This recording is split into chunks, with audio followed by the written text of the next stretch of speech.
What happens when one of America's most trusted journalists faces one of the world's most controversial royals under the dim, deliberate glow of NBC's nightly news studio? What was scheduled as a calm and thoughtful interview unfolded instead as a clash of ego, tension, and raw defiance that played out in silence as much as in words. Meghan Markle walked onto the stripped-down set with the air of someone prepared for battle, rather than conversation. Her posture sharp, chin tilted just enough to suggest control, and a smile that looked carefully rehearsed but not truly warm. Lester Holt greeted her with his signature steadiness, the composed professionalism that had made him a fixture in American homes for decades, and for a brief second it seemed the exchange might remain polite, even respectful. But once the cameras settled and the first question landed, the temperature in the room began to change. Lester, as measured as ever, opened gently, asking how she had adjusted to life in America since stepping away from the monarchy. But Meghan's eyes flickered with impatience before she spoke, her words cutting with deliberate precision. Adjustment? Lester, I didn't come here to adjust. I came here to live freely. There's nothing to adapt to when you finally stop being suffocated. People should stop framing my life as some endless struggle to adapt and start recognizing it as me finally being who I've always been. Her voice lingered in the air, sharp against the hush of the studio. Lester, unshaken, nodded as if absorbing the blow, calmly reframing the question, suggesting that many were curious about the differences she had experienced between the ancient institution she left and the independence she had now built. But Meghan leaned back with a faint smirk tugging at her lips and interrupted him before the thought could settle. "Why does it always go back to the monarchy?" she asked, her tone edged with frustration. "Is there any interview where I'm not dragged back into it? I walked away. Yet here we are, still obsessed. Perhaps it's the media that needs to evolve, Lester." The words landed like a challenge, the silence between them now stretching taut. Lester pressed forward, his composure unchanged, shifting to safer ground, asking how parenthood had shaped her perspective. Meghan released a short laugh, but it carried no humor, only dismissal. "Parenthood is parenthood," she said flatly. "Do you want me to give you the fairy tale version? The picture-perfect royal family soundbite? Because if that's what you're fishing for, Lester, you won't get it." Her eyes narrowed, her voice clipped as she continued. "I don't exist to inspire strangers. My children don't exist for public consumption. Maybe people should stop treating them as if they're characters in some global soap opera. They're my children. Period." The words cracked the silence like a whip, and though Lester's face betrayed almost nothing, the slight tightening of his jaw revealed the strain beneath his practiced calm. Still, he didn't flinch. "Understood," he replied evenly, before steering the conversation back to the subject that refused to leave the public's imagination. "Many Americans remain fascinated not just by your current life, but by what you left behind. The royal family has been central to your story, whether you like it or not. Do you think, in hindsight, you underestimated the weight of marrying into such an institution?" For a long second, Meghan froze, her expression still, her polished smile returning, but thinner, more brittle than before. "Did I underestimate?" she repeated slowly, her voice steady at first before climbing in pitch. "No, I knew exactly what I was getting into. The problem wasn't me underestimating anything. The problem was everyone else underestimating me. Do you understand the difference, Lester?" Her words came with a challenge, daring him to contradict her. Lester gave a small, calm nod, prepared to respond, but before he could finish his thought, she cut him off, her voice rising now with open irritation. "Because what?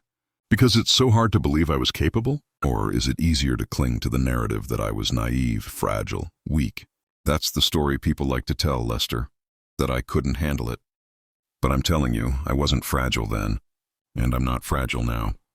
The studio seemed to hold its breath, the silence after her declaration heavier than the words themselves, the low hum of the lights the only sound in the room. Lester remained composed, his face unreadable. Yet the clash between them had already defined the interview, leaving viewers at home to wonder whether this was an exchange of truth or simply two worlds colliding, one determined to probe, the other determined never to yield. Lester adjusted his glasses and drew a measured breath, his calm voice firming slightly as he said, "Thank you for clarifying." But already the balance of the room was shifting. What had begun as a respectful interview was morphing into something sharper, combative, and Meghan seemed eager to lean into the friction. The hum of the overhead lights filled the silence, casting their glow across a set that felt less like a studio and more like a boxing ring. Megan's posture was rigid, her shoulders squared, chin lifted in defiance, her eyes holding not the warmth of conversation but the glint of confrontation. Lester leaned forward slightly, steadying his voice. I appreciate your perspective, Megan. Let me ask you something more personal. Your relationship with Harry. Many viewers wonder how the two of you balance public pressure with private life. How do you support each other through it all?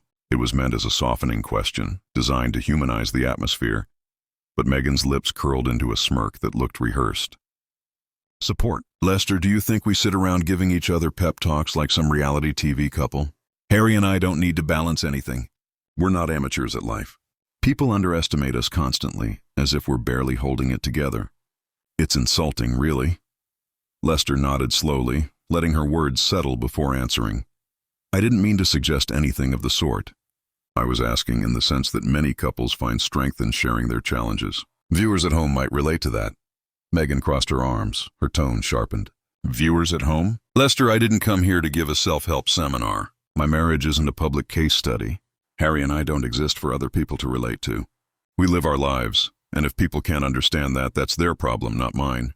The black backdrop seemed to close in, amplifying the charged air. Lester glanced down at his notes, slower now, aware that every question risked becoming another sparring round. Still, he pressed on. Let's talk about the broader picture then. You've spoken openly about your feelings toward the monarchy. When you look back, what do you think of the institution you left behind?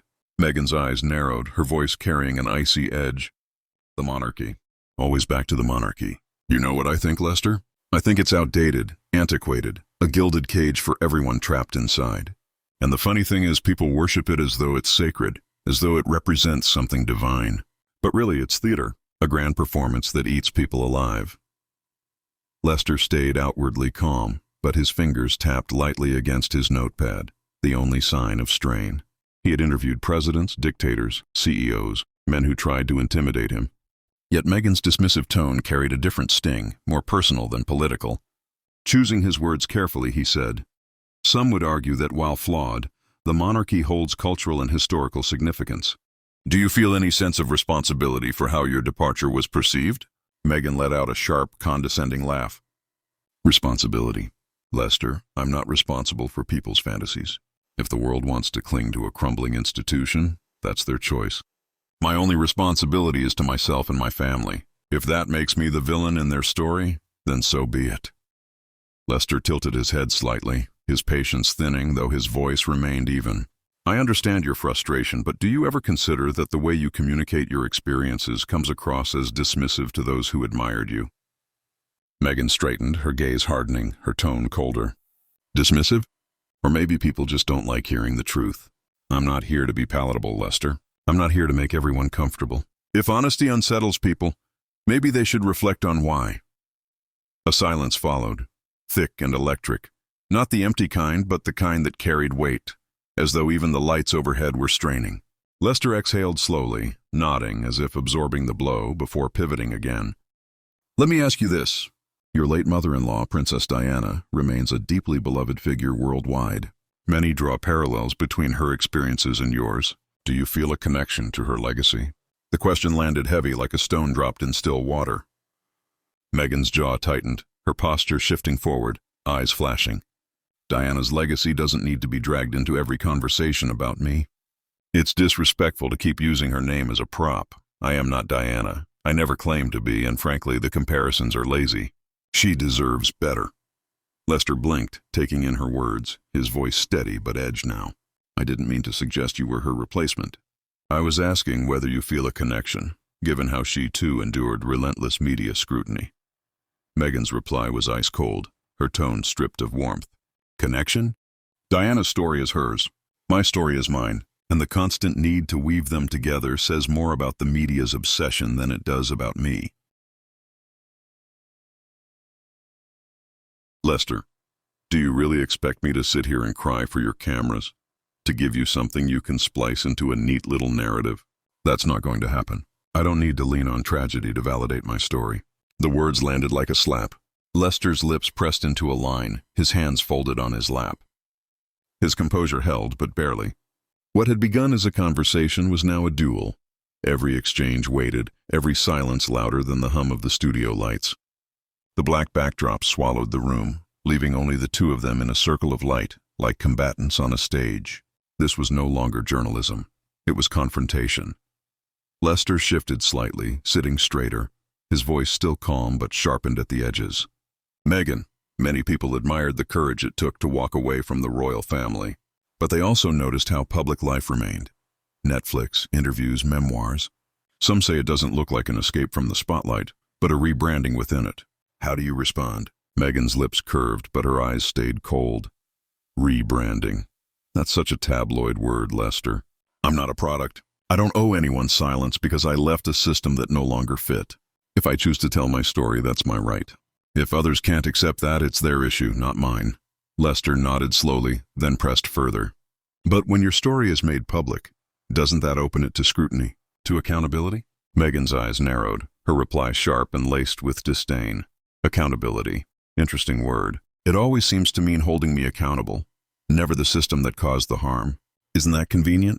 Lester's patience thinned, though his professionalism still wrapped him like armor. His voice dropped heavier now. Accountability works both ways. If accusations are leveled against an institution, then questions about the accuser are fair. Don't you think that's part of an honest conversation? Meghan leaned forward, chin lifted. Honest conversation? This isn't honesty, Lester. It's interrogation. I came here to discuss my projects, my work, my advocacy. And yet, here we are again. Monarchy, Diana, accountability, recycled endlessly. Maybe it's the press that needs accountability, for its obsession. The words hung, heavy as stone. Lester let the silence stretch, a veteran anchor's tactic, knowing silence could slice deeper than questions. When he finally spoke, his tone was calm but firmer than before. Viewers would say these questions aren't obsession. They're context. They're part of your story, whether you like it or not, Meghan scoffed, a laugh sharp enough to echo. Context? Or maybe it's just laziness. Easier to recycle the same narratives than to actually ask who I am now. But perhaps that's too much to ask, isn't it? For the first time, irritation flickered across Lester's face. Subtle, but there. A tightening of the jaw. A narrowing of the eyes. He straightened in his chair, his voice dropping lower. I've interviewed world leaders, activists, survivors of unimaginable tragedies. None of them dismissed dialogue as laziness. They engaged. They understood that dialogue, even when uncomfortable, was part of truth. That's what this platform is for. Meghan's tone turned sharper still. So now I'm to be compared to them? Expected to perform gratitude for this seat? I don't need NBC to validate me, Lester. This platform isn't charity, and I'm not desperate for it. The tension thickened, suffocating. The shadows stretched deeper across the black backdrop. The hum of the lights louder, harsher. Meghan's words were clipped, brittle with arrogance, every syllable edged. Lester's restraint thinned visibly, but his tether to professionalism held him steady. He chose his next question carefully, his voice quieter but carrying a weight that demanded attention. Let's talk about your husband. Many admire Prince Harry's willingness to walk away with you. But others argue he sacrificed more, his family, his role, his country. How do you see his journey? Meghan's eyes flashed, her back stiffened. Harry made his choice because he's strong enough to stand by me. Don't frame it as though I dragged him. He isn't some prince lost at sea. He's a man who saw the truth and acted. If others can't respect that, it reflects on them, not on us. Lester leaned back, his face tightening, voice lower than before, cutting with precision. Do you ever worry, Meghan, that your voice overshadows his? Lester's question landed with precision. Did Meghan's voice overshadow Harry's? The moment hit a nerve. Meghan's face hardened, her tone cold as ice. Overshadows, she shot back. Maybe people just aren't used to a woman being the center of the narrative instead of the silent accessory. Maybe the real problem is that people can't stomach the idea of a woman owning her story. Her words rang like a gauntlet thrown, and the studio thickened with tension. Lester inhaled slowly, his patience stretched thin. His reply came measured, deliberate. No one questions your right to your story, Meghan. What people struggle with is the contradiction, rejecting the monarchy while profiting from its legacy, demanding privacy while signing deals that showcase your private life. These contradictions matter. Meghan leaned forward, her voice sharp, rising. Contradictions, or maybe complexity? But nuance doesn't sell, does it, Lester? You'd rather box me into a villain role. It makes for good television. For the first time, Lester's calm veneer cracked. His brows drew tight, his lips pressed into a firm line. He didn't speak right away, but the silence that followed was sharper than any words. The studio felt ready to shatter. Megan sat rigid, chin high, defiant. Lester, still composed, cleared his throat and tried once more to steady the air. Megan, this isn't an ambush. These questions come from a place of accountability, something you've said you value. So let me ask plainly. Do you believe the choices you and Harry made have brought you closer to peace? Her laugh sliced through the air, brittle and dismissive. Peace? I don't think the media even understands the word. And I'm not here to satisfy the curiosity of people who've made careers out of dissecting me. Peace is mine whether anyone chooses to recognize it or not. Lester nodded, jaw tight. His tone turned firmer, less yielding. Yet here you are. Another program, another interview. Some might say if peace were truly yours, you wouldn't need the spotlight again and again. For a flicker, Megan's mask slipped. Her lips pressed tight, her eyes narrowed. Some might say, she shot back, that I'm here because if I don't speak, all that's left are recycled headlines from people like you. The spark caught. Lester exhaled, then set his notes aside. He leaned forward, his voice low but edged with steel. Enough, Megan. I've tried to give you space. I've tried to keep this respectful. But the arrogance, the dismissiveness, the way you've spoken tonight, it isn't just difficult. It's insulting. Not to me, but to viewers who expected honesty, not hostility. Megan blinked, caught off guard. Her reply came sharp. Insulting? What's insulting is being dragged through the mud for years, then told I should sit here smiling politely while you question my every move. I don't need this. Lester's voice cut through hers, not louder but heavier. No, Megan. What you don't need is to treat every question as an attack. What you don't need is to pretend you're above accountability. You say you despise the monarchy, but your platform exists because of it. You say you want privacy, but you cash multi-million-dollar deals to put your life on display. That's not courage. That's hypocrisy. The words hung like a hammer. Megan froze, pale under the lights. For once, no quick comeback came. Lester pressed, his tone unwavering. You talk about truth, about power. But the truth is this. Without Harry, without the title you claim to despise, you wouldn't be in that chair. Tonight you haven't spoken as a leader or advocate, but as someone convinced the world owes her difference. It doesn't. The silence that followed was suffocating. Megan's lips parted, her hand tightening on the sofa's edge. You can't speak to me like that, she whispered, her voice trembling. Lester didn't flinch. I just did, and I did it because the audience deserves honesty. This interview cannot continue. Not like this. Megan shot to her feet, her blazer snapping back across her shoulders. She gathered her things, movements sharp, her face flushed. Fine, she snapped. If this is what you wanted, congratulations. I won't sit here and be humiliated. Her heels clattered against the studio floor as she strode out. The door slammed like a gavel, ending a trial.